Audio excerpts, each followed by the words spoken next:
नमस्कार, स्वागत करते हैं आप सभी के बिहार के मुख्य समाचार में। चलिए जानते हैं बिहार के 10 बड़ी अपडेट को।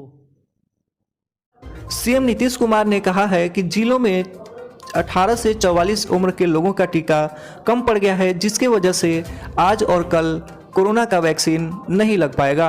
जिलों में 18 प्लस वाले लोगों के लिए टीके की कमी हो गई है। इसी कारण टीका केंद्रों पर शनिवार और रविवार को 18 से 44 उम्र के लोगों को टीका नहीं लगेगा। बताया जा रहा है कि 30 मई के बाद ही 18 से 44 वाले के लिए वैक्सीन उपलब्ध हो पाएगी। इसके बाद ही उनको कोरोना का वैक्सीन लग पाएगा। नए कानून पर नरम पड़ी कंपनियां जैसे कि गूगल, फेसबुक, व्हाट्सएप समेत 7 प्लेटफॉर्म ने अपने अधिकारियों के नाम साझा किए। ट्विटर ने सिर्फ अपना वकील का नाम साझा किया है। नए आईटी कानून के तहत गूगल, फेसबुक समेत 7 सोशल मीडिया प्लेटफॉर्म ने अपने ऑफिसरों के नाम केंद्र सरकार को भेजे हैं। इलेक्ट्रॉनिक्स और आईटी मंत्रालय के सूत्रों के मुताबिक इन कंपनियों ने अपने chief compliance officer, nodal contact person और रेसिडेंट ग्रीवेंस ऑफिसर की नियुक्ति की जानकारी सरकार को सौंप दिया है। हालांकि ट्विटर ने अभी तक सिर्फ अपने वकील का नाम ही साझा किया है। अब तक गूगल, फेसबुक, व्हाट्सएप, कूस, शेयरचैट, टेलीग्राम और लिंक्डइन ने सरकार की नई पॉलिसी के तहत पूरी जानकारी भेजी है। वहीं ट्विटर ने सरकार की फटकार के बाद देर रात के बाद अपनी फर्म में काम करने वाले वकील की जानकारी साझा किया है, जो भारत में उनके नोडल कॉन्टैक्ट पर्सन और शिकायत अधिकारी के तौर पर काम करेगा। लेकिन उन्होंने अपने चीफ कंप्लायंस ऑफिसर को लेकर अब तक कोई जानकारी सरकार से साझा नहीं किया है। डीजल पेट्रोल में सेंचुरी मारने की मची होड़ ने इसी बीच सरसों के तेल ने लगाया डबल सेंचुरी। डीजल पेट्रोल की कीमत सेंचुरी से थोड़ी दूर पर है। गोपालगंज में डीजल 91 रुपये 49 पैसे तो पेट्रोल 97 रुपये 91 पैसे बिक रहे हैं।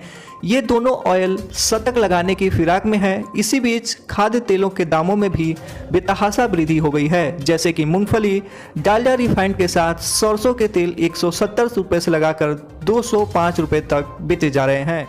बिहार में यास तूफान किसानों के लिए आपदा में अवसर साबित हो सकता है। बारिश के पानी को खेत में रोककर धान की सीधी बुआई कम खर्च में किया जा सकता है, जिससे कि किसानों को मुनाफा हो सकता है। यास तूफान से हुई बारिश किसानों के लिए आपदा में अवसर बन सकती है। कृषि विज्ञान केंद्र माधोपुरा के वैज्ञानिक डॉक्टर धीरू कुमार तिवारी के मुताबिक अब गन्ना को छोड़ दिया जाए तो अधिकांश फसलों को नुकसान हुआ है। किसान अगर मौसम साफ होने पर खेतों की मेड़ बंद कर पानी को संचित कर लेते हैं तो इसमें व्यापक पैमाने पर धान की खेती की जा सकती है। धान की सामान्य विधि से खेती में लागत ज़्यादा आती है, इसीलिए धान की खेती के लिए बदलते हुए जलवायु को देखते ही सीधे बुआई फायदेमंद होगी। लॉकडाउन में बच्चों का स्मार्ट क्लास बिहार में तैयार हो गया है। मिडिल स्कूल के बच्चों के लिए भी दूरदर्शन पर पढ़ाई शुरू कर दी गई है। सुबह 9 बजे से 10 बजे के बीच डीडी बिहार पर क्लास ले सकते हैं बच्चे। अब दूरदर्शन पर मिडिल स्कूल में पढ़ने वाले बच्चों की पढ़ाई शुरू हो गई है।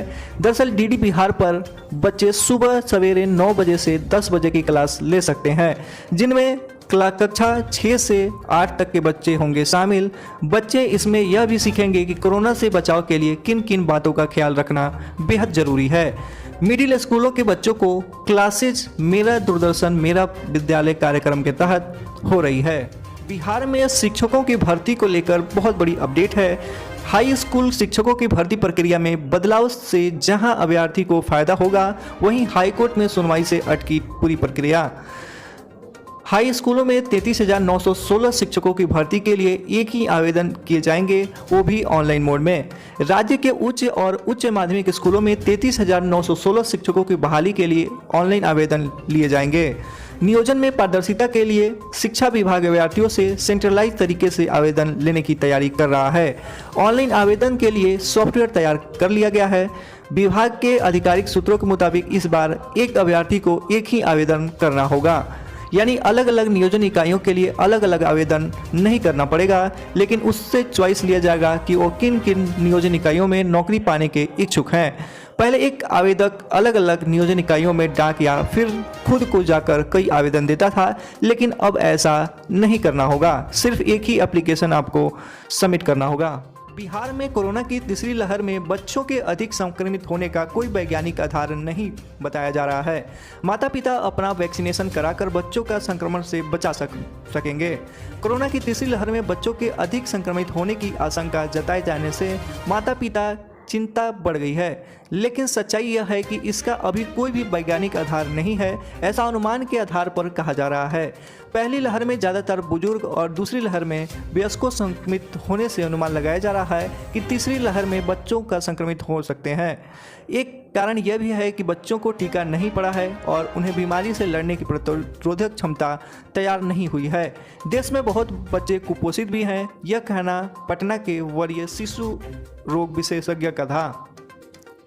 दोस्तों, ये जानकारी आपको कैसा लगा आप हमें प्लीज़ कमेंट में बताइए और चैनल को सब्सक्राइब करके हमें सपोर्ट कीजिए और अपने दोस्तों को भी ये जानकारी शेयर कीजिए।